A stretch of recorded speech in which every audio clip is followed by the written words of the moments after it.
Hello, hello. We are Secondhand Scenery Scotland.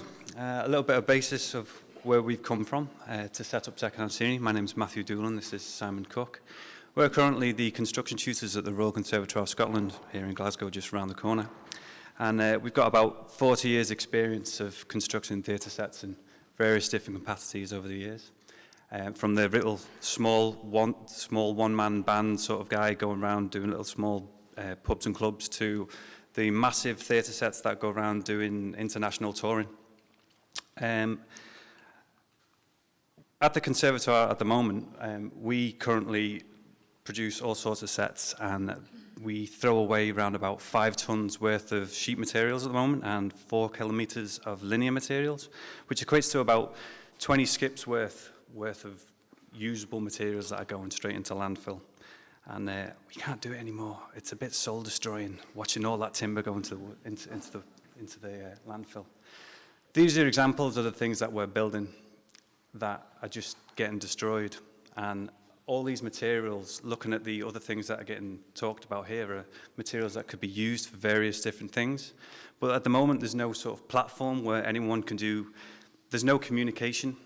So what we're trying to do is we're trying to set up a platform where people can talk to each other, not just the theatre industry, but the TV industry, the film industry, the exhibition industry, because none of them talk to each other at all at the moment. It's quite a sad thing. Like, there's things like this, which are beautiful. Can you imagine that in a school playground or something like that? It'd be a wonderful thing to have, but at the moment, that's sitting in landfill. Sorry, I'll stop taking it away from Simon. Simon's much more versed at these things than I am. Oh, God. I'm also a lot shorter than he is, which is quite a problem. So, yeah, we've been on Go for about 10 months now. We set up on Facebook just to give us a platform to try and connect with people, to see what we could do, see who we could connect with. One of the problems we've encountered is the fact, as Matt says, there is no communication between the disparate groups within the entertainment sector at all. Yet when they start talking to each other, they're all trying to do the same thing. There's quite a lot of our colleagues in TV who are desperately trying to find things to do with TV sets. These things have a ridiculously short lifespan for the most part. Currently, we're building sets, we're taking materials that come from Malaysia, from the Far East, they travel around the world, they come to us, we work with them for the 3 weeks, they go on stage for a week, and then they go in the bin. And fundamentally, that is replicated across the whole sector, whether it's TV, film, events, particularly, they're even worse because they're on for less than a day most of the time. We found that there is a need, there's people who have time but no materials, there's people with materials but no time. The one thing everybody lacks is space. And the reason we're in this situation predominantly, apart from the fact that what we're producing is bespoke, it's quite hard to repurpose in its entirety. Very few people could redo the same show twice. It's recognizable, it has intellectual property rights attached to it. But the materials within it, if somebody has the time and the space to recover them, they can make some amazing things. Based on that, what we're trying to do is not only create a platform for people to connect and communicate, but also try and set up regional hubs where we can dump this stuff so it can then be retrieved when they're ready for it. Trying to align the crazy production process with one company and another company is next to impossible. There's no time between turnaround for these things to happen. Now, historically, 20 years ago when we started, quite a lot of theatre companies would have a barn, a shed, a storage somewhere, and they would build and reuse as much as they could. But at some point, we've passed a tipping point where space is more expensive than materials from Malaysia, and that's insane. So in an attempt to try and share some of the wealth, we want to try and create the space, provide the materials, and give people the opportunity to just have the time to recover that. We're probably flying ahead here because neither of us are particularly good public speakers. We're supposed to be behind. Yeah. That's what we do. Behind the scenery with headphones on and making a lot of noise. So we're talking very quickly and we drink a lot of coffee. So realistically speaking, what can we do about it? Well, once we've made the connections, it's about giving people not just the space, the time, the materials, but also we can help with the learning aspect of that, how to recover these materials, working with other organisations that teach.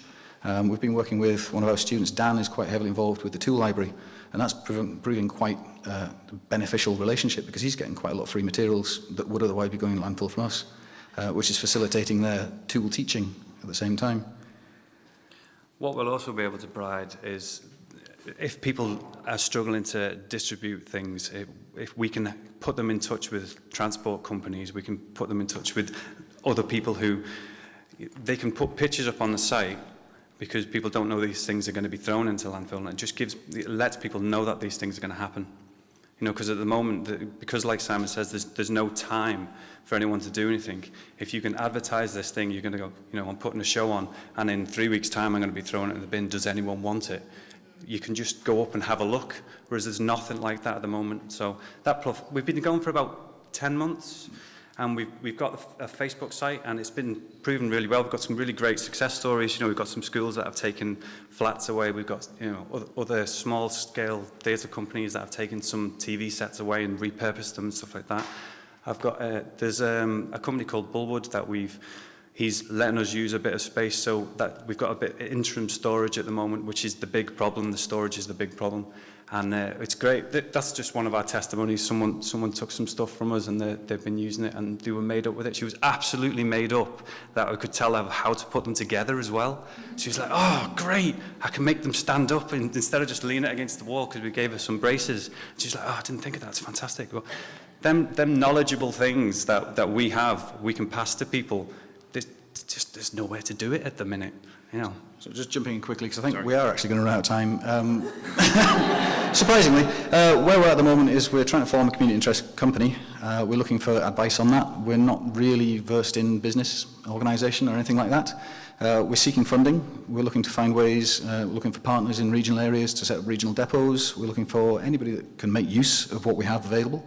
And any advice you've got, really, because, like I say, this is quite new for us. And scary.